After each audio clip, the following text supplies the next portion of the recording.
Hello everyone, welcome back to the channel today.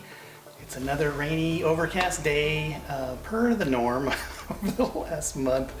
So we are going to talk about something that's a little bit different. It's not so much specific to a lens or a camera or whatever else, but something that's kind of been on my mind over the last probably on a lot of people's minds over the last 6 months to a year.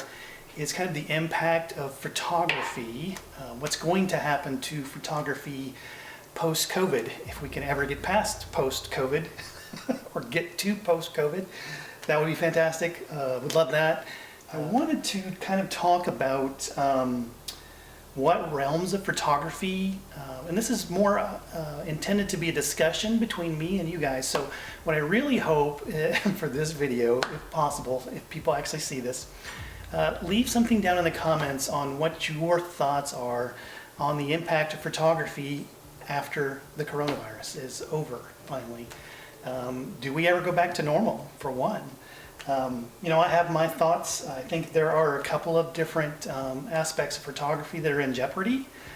Now, I think that they may have been headed in that direction probably prior to COVID, but I think maybe COVID has kind of accelerated kind of the downward spiral of some of these types of photography. And I'm talking about professional photography. One of them, I think, is wedding photography.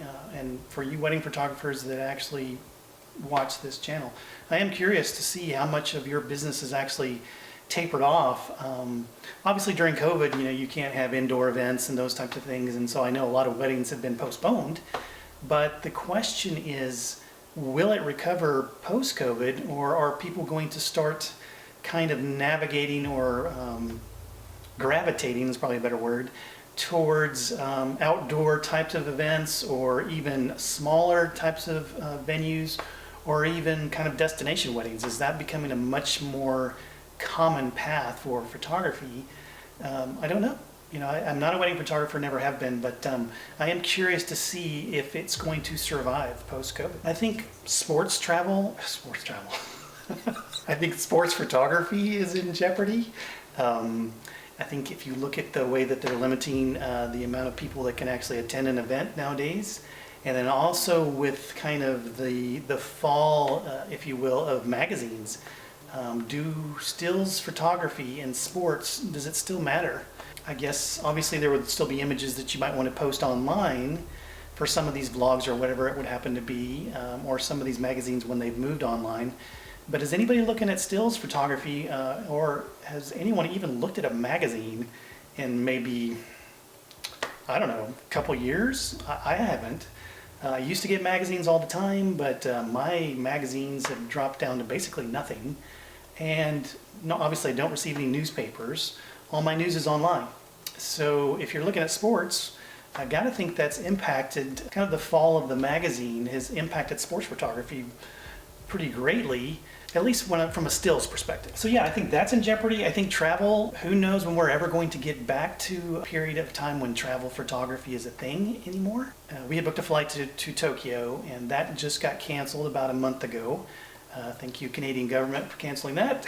So, not that I'd want to travel right now anyway, because for those of you who followed what's happening in Canada, it's a freaking nightmare to come back into the country right now. You're basically thrown into what some people are calling COVID jail. I don't want to offend anybody by that, but you're on your own as far as having to pay for 3 nights in a hotel. It costs about $2,000 out of your pocket to pay for this COVID experience in a hotel, and that's after having taken the test before you get on the plane and taking the test again when you get off the plane, and then waiting for the results. So if you test negative, then you get to go into 14-day quarantine. So what a benefit. So yeah, not traveling right now because no thanks. Yeah, travel has been massively impacted. The tourist industry as a whole is massively impacted, but I gotta think travel photography, even when we finally get to a point where maybe they're requiring vaccinations, documents to be included in your passport, and you can finally travel again. Will travel photography survive? I don't know. And I mean, when I say photography, I mean stills photography. Yeah, I think that's in jeopardy. I think portraits, obviously indoor studios have to be suffering right now from the COVID effects. Nobody's taking portraits indoors right now. That was never my thing. I liked to be outdoors taking portraits. So, but I gotta think that that may be in jeopardy post-COVID, and maybe it was heading that way before COVID, who knows. So that's one.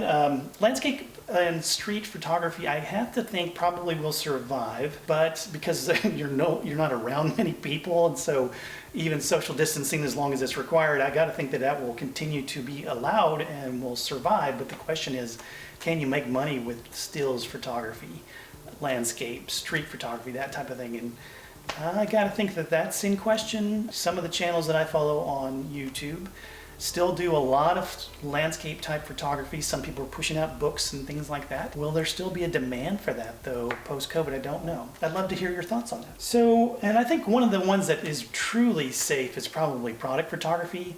I think a lot of that is shifting online with online sales with Amazon and all these other online websites where you can acquire products. So I got to think that product photography is just going to continue to explode and accelerate post-COVID as people, their desire to actually go into stores and malls and things like that, even once everyone's been vaccinated, assuming everyone chooses to get vaccinated. So I got to think that product photography will continue to be a thing. So that is my major discussion on this particular video. The other point I did want to talk just very quickly about is stills photography versus videography. Now, I don't know what everybody has seen in the professional world, but I am curious, what does everyone think about whether stills photography will actually survive? Or is there just this continuing transition to videography? You know, one thing that I have done recently, I just did yesterday, and I'll make a video on it eventually. There's probably 20 or 30 videos already, but I bought that Insta360 One X2. And I'm interested in that because it's about maybe close to a third of the price of a used Z6. And so I wanted something that I could simply capture kind of the back of the camera, or as I'm doing some kind of hike or whatever else, instead of trying to get out a gimbal and put my camera on that and do all that other fun stuff to try to create something that's a little bit more steady.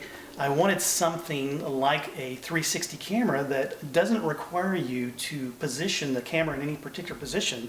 You can simply put that thing on a tripod or put it on one of those little selfie sticks, and you can take whatever image out of that 360-degree view that you want, so you don't have to compose the image so much. So I think that's fantastic, and I gotta think that maybe that's where a lot of videography, a lot of photography, if you will, is headed in that kind of direction. You know, the kind of this on-the-go type of thing is maybe where the industry is heading. Even with, let's say, real estate photography. You know, what most people are wanting to see now, they're not wanting to see a stills image online when they're looking to buy a house.